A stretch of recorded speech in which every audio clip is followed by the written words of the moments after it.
इस एक्सप्लेनर में आप सभी का बहुत बहुत स्वागत है। आज हम एक ऐसे विषय को डिकोड करने वाले हैं जो सीधे तौर पर हमारी वास्तविकता यानी हमारी रियलिटी से जुड़ा है।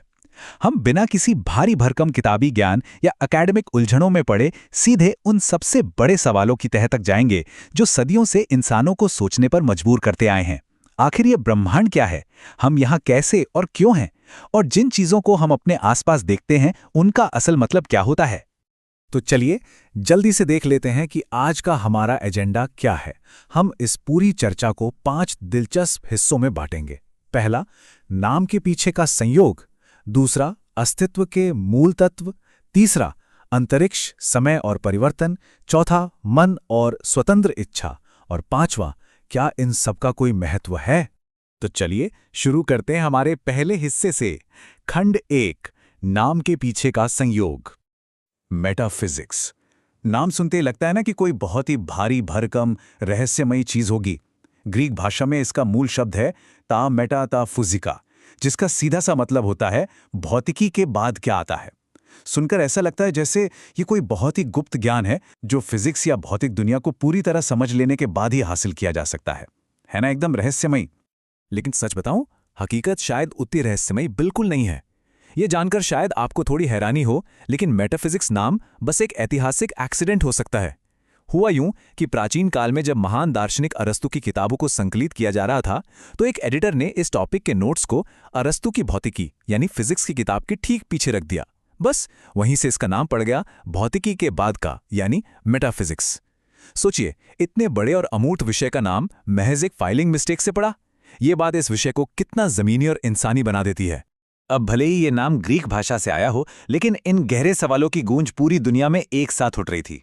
दुनिया भर के प्राचीन विचारक लगभग एक ही समय में इस ब्रह्मांड को तार्किक रूप से समझाने की कोशिश कर रहे थे। 7वीं सदी ईसा पूर्व में भारत में उपनिषदों के जरिए अंतिम वास्तविकता की खोज हो रही थी, तो वहीं 6ठी सदी ईसा पूर्व में चीन में ताओवाद ब्रह्मांड के प्राकृतिक क्रम को समझ रहा था।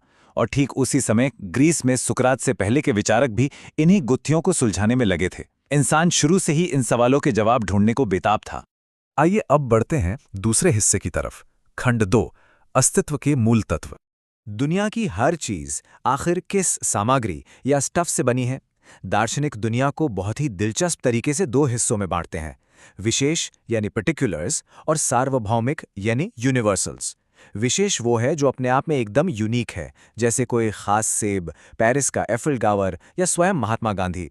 लेकिन सार्वभौमिक वो गुण हैं जो कई अलग अलग चीजों में मौजूद हो सकते हैं, जैसे लाल रंग या इंसानियत। एक सेब और एक रूबी पत्थर दोनों बिल्कुल अलग हैं, लेकिन दोनों लाल होने का गुण शेयर कर सकते हैं। ये सुनने में आसान लगता है, लेकिन जरा इस सवाल पर सोचिए। जब हम रोजमर्रा की चीजों को बारीकी से देखते हैं तो दिमाग थोड़ा चकराने लगता है। इसे बहुलता की समस्या या प्रॉब्लम ऑफ द मेनी कहते हैं। आसमान में तैरते एक बादल का ही उदाहरण लेते हैं। इसके किनारे कभी साफ नहीं होते। पानी की कौन सी बूंद उस बादल का हिस्सा है और कौन सी नहीं? अगर एक बूंद हवा से उड़ जाए तो क्या वो वही बादल रहता है? आखिर एक बादल बादल कहलाना कब बंद कर देता है? हिस्सों और पूर्ण के बीच के इस रिश्ते को मीरियोलॉजी कहते हैं, और इस पर दार्शनिकों के 3 बिल्कुल अलग अलग नजरिए हैं। यूनिवर्सलिस्ट मानते हैं कि कोई भी कॉम्बिनेशन एक नई चीज बनाता है। वहीं मॉडरेस्ट कहते हैं कि नहीं, चीजों को एक साथ जुड़ने के लिए कुछ शर्तें पूरी करनी होंगी, जैसे उनका आपस में छूना जरूरी है। लेकिन सबसे दिलचस्प और अजीब नजरिया है निहिलिस्ट लोगों का। उनके हिसाब से मेज, कुर्सी या बादल जैसी कोई चीज दुनिया में है ही नहीं। उनका मानना है कि सिर्फ छोटे छोटे कण मौजूद हैं जो इत्तेफाक से बादल के आकार या मेज के आकार में इकट्ठे हो गए हैं। है ना कमाल की बात? चलिए अब भौतिक चीजों से थोड़ा आगे बढ़ते हैं। खंड 3, अंतरिक्ष, समय और परिवर्तन। कोई भी चीज समय के गुजरने के साथ अपना वजूद कैसे बनाए रखती है? यहाँ 2 बड़े सिद्धांत हैं, एंड्यूरेंटिज्म और परड्यूरेंटिज्म। इसे समझने के लिए एक कच्चे से पकते हुए केले का उदाहरण लेते हैं। एंड्यूरेंटिज्म कहता है कि वस्तुएं 3D होती हैं और हर गुजरते पल में वो पूरी तरह से मौजूद रहती हैं। लेकिन परड्यूरेंटिज्म का नजरिया बिल्कुल अलग है। ये कहता है कि वस्तुएं वास्तव में 4D होती हैं और समय के साथ फैली होती हैं।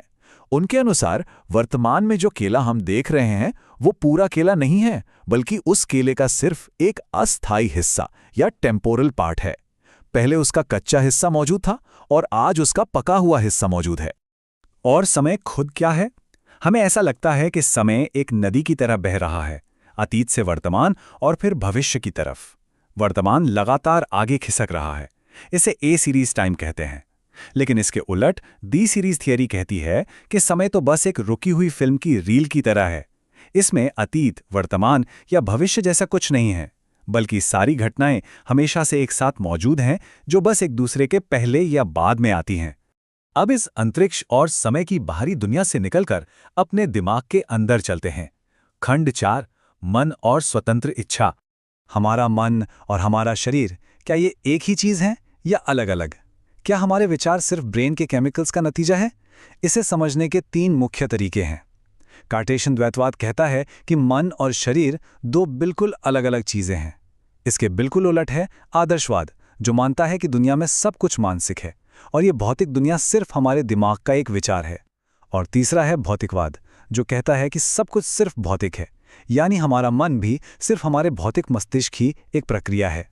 अब चेतना या कॉन्शियसनेस को समझने के लिए मेटाफिजिशियन अक्सर अजीबोगरीब थॉट एक्सपेरिमेंट करते हैं। जरा दार्शनिक ज़ॉम्बी की कल्पना कीजिए। घबराइए मत, ये कोई डरावने ज़ॉम्बी नहीं है। ये ऐसे काल्पनिक इंसान हैं जो बाहर से बिल्कुल हमारी तरह दिखते हैं, व्यवहार करते हैं, लेकिन उनके अंदर कोई चेतना या महसूस करने की क्षमता नहीं है। अगर ऐसे ज़ॉम्बी का होना मुमकिन है, तो इसका सीधा सा मतलब है कि हमारी चेतना सिर्फ दिमाग के भौतिक नियमों से कहीं बढ़कर है।